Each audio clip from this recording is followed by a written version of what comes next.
Lorraine, c'est la stupeur, que dis-je, la sidération dans l'industrie du jeu vidéo. Premier marché culturel en France, il faut le rappeler.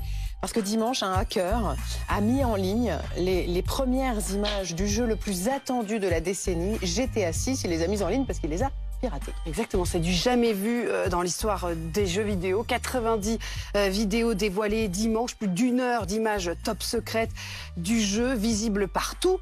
Et partout, sur des forums, sur YouTube, sur Twitter. Là, vous voyez des images sur TikTok. C'est un piratage qui a été confirmé par l'éditeur du jeu vidéo, c'est Rockstar Games, qui confirme une intrusion dans un communiqué qui est arrivé assez tard, mais qui a fini par arriver hier. Nous sommes extrêmement déçus que les images de notre prochain jeu aient été partagées de cette façon. On comprend en fait qu'ils soient déçus, Rockstar Games, parce qu'il y a une énorme attente. Tu le dis, c'est le jeu le plus attendu de la décennie, mais il y a une énorme attente autour de GTA 6. Le dernier, c'était GTA 5, évidemment. C'était en 2013. C'est une grosse info, ça. Ah non, mais Mathieu et Christophe confirment, genre j'ai bien compté.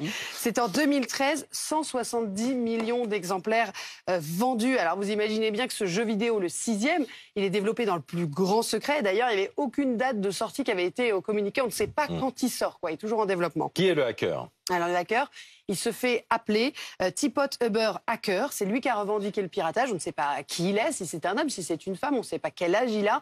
On ne sait pas d'où il vient. Il a expliqué avoir piraté ces images en obtenant via une messagerie en ligne d'un employé de Rockstar.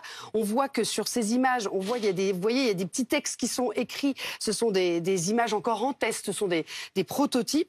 Et il ne veut pas s'arrêter là. En fait, le hacker, il veut négocier un accord. Alors, on appelle ça plutôt demander une rançon, mais lui, il appelle ça négocier un accord.